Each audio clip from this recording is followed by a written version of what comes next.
Jacques Benilouche, bonjour.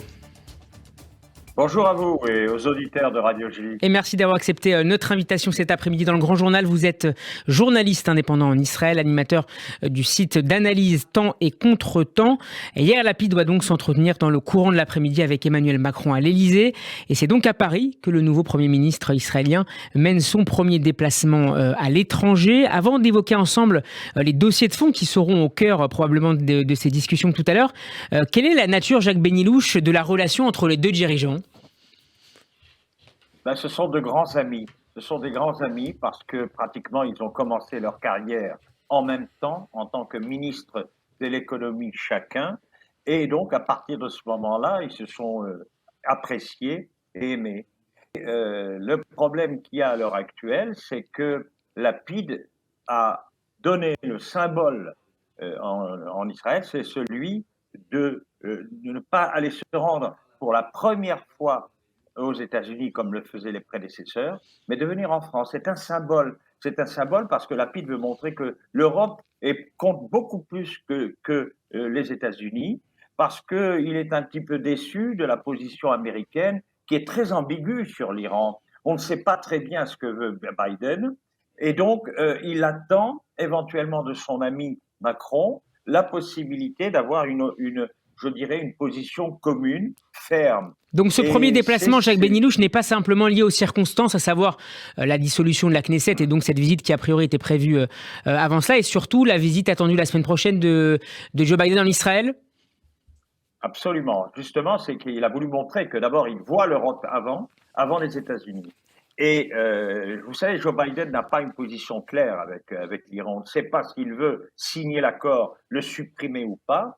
Et donc, Lapid voudrait faire entendre ses positions à Macron pour qu'il l'aide dans sa position. Il sait qu'ils ont à peu près les mêmes idées. Ce sont deux personnages du centre. C'est quoi deux personnages du centre? C'est-à-dire que sur certaines positions, ils ont des attitudes de gauche et sur certaines autres positions, ils ont des attitudes de droite, entre autres quand il s'agit d'économie. Les deux dirigeants sont très à droite au niveau de l'économie.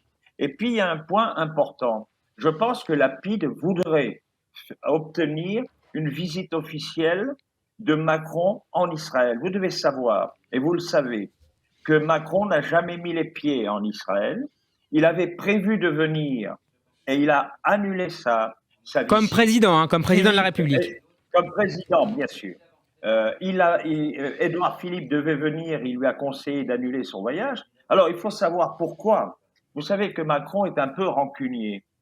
En 2015, quand il était venu en tant que ministre de l'économie en Israël, il était venu voir toutes les sociétés de high-tech et il avait demandé à Netanyahou de le recevoir. Netanyahou a refusé. On sait pourquoi. Et il a fait intervenir l'ambassadeur. À l'époque, c'était Maisonnave, Patrick Maisonnave, qui m'a raconté justement cet incident. Patrick Maisonnave a remué ciel et terre, c'est-à-dire tous les diplomates d'Israël, pour obtenir cette visite. Eh bien, la raison essentielle, c'était que le conseiller israélien pour les affaires françaises, qui était à l'époque et qui est toujours Meir Habib, avait déconseillé à Netanyahou de recevoir le socialiste Macron parce qu'il faire de l'ombre à Nicolas Sarkozy. Et Macron avait réservé une soirée pour le président, pour le chef du gouvernement. Il n'a pas eu cette surprise. Les militants du Parti socialiste français qui l'ont invité à La La Land, le fameux restaurant de La La Land. J'ai une photo qui effectivement montre cette visite. Et donc, il n'a pas apprécié et il s'est dit que tant que Netanyahou serait au pouvoir, il ne viendrait jamais en Israël. Jacques Benilouche, je pense que Lapid va faire. Yair Lapid, qui a pris la parole ce matin sur le tarmac de l'aéroport Ben Gurion, une intervention notamment dominée par la situation à la frontière nord d'Israël, avec cette mise en garde très ferme vis-à-vis du Hezbollah. Israël a annoncé le week-end dernier avoir abattu 3 drones du mouvement terroriste chiite qui se dirigeait vers le champ offshore gazier de Karish en Méditerranée. Dans quelle mesure, selon vous, Jacques Benilouche, la France peut contribuer à maintenir le calme dans cette zone? Est-ce qu'elle dispose toujours de relais? Je pense qu'elle a beaucoup d'influence encore au Liban. Elle les aide, elle aide d'ailleurs le Liban, et puis elle a beaucoup de contacts avec les dirigeants libanais. Et je pense, et c'est une des raisons pour laquelle Lapid est venu en France, c'est pour essayer de persuader Macron d'intervenir auprès des Libanais, parce que si cette situation persistait, eh bien il y aurait un risque d'éclatement, un risque d'explosion, avec les risques que l'on sait, comme la guerre de 2006 qu'il y a eu. Et donc, on attend, vous savez, le fait d'avoir descendu 3 drones au-dessus des éléments gaziers d'Israël est un symbole. Israël ne peut pas accepter qu'on attaque son gaz. Et c'est pour ça qu'il y a une mise en garde qui a été faite. On dit que même qu'Israël a donné la liste des premiers éléments, des premiers sites libanais qui seraient détruits dans la minute où éventuellement il y aurait une attaque d'un missile du Hezbollah. C'est pratiquement raser la moitié du Liban. Et le nouveau Premier ministre libanais, justement à ce sujet, voilà. Najim Mikati, a condamné ces attaques du Hezbollah. Il qualifie cette opération de risquée et d'inacceptable. Toute action en dehors du cadre de la responsabilité de l'État expose le Liban à des risques inutiles. Donc il y a une prise en compte très ferme du gouvernement.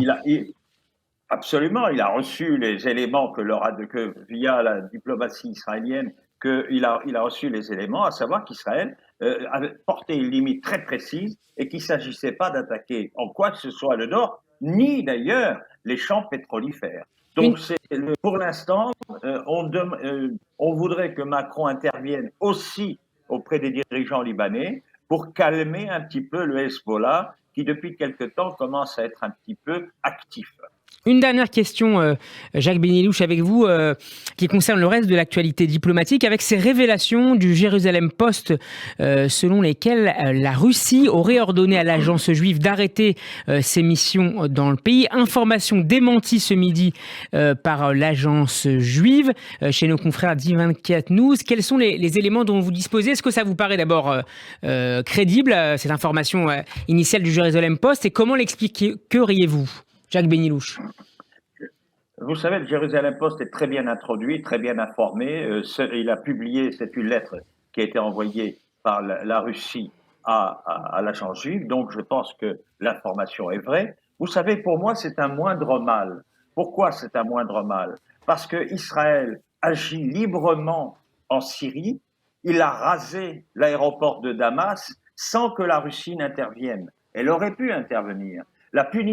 Israël a condamné l'incursion des Russes en Ukraine et il n'y a pas eu de réaction. On aurait pu craindre éventuellement la fermeture du ciel syrien à Israël. Oui. Ça, c'est très important. On aurait pu avoir effectivement des avions israéliens touchés par les DCA russes. Donc pour moi, c'est un moindre mal cette décision, qui est une décision psychologique, symbolique. De toute façon, les Juifs de Russie, comme avant, comme dans les années 90, trouveront toujours le moyen de se rendre en Israël via l'Autriche. Et pour moi, je trouve au contraire que c'est une bonne chose pour Israël de n'avoir comme rétorsion que cette action contre l'agence juive. Merci beaucoup. Pour nous, on doit se féliciter. Merci beaucoup, Jacques Benilouche, d'avoir été avec nous. Je rappelle que vous êtes journaliste indépendant en Israël et j'invite nos auditeurs à consulter régulièrement votre excellent site d'analyse Temps et Contre-temps.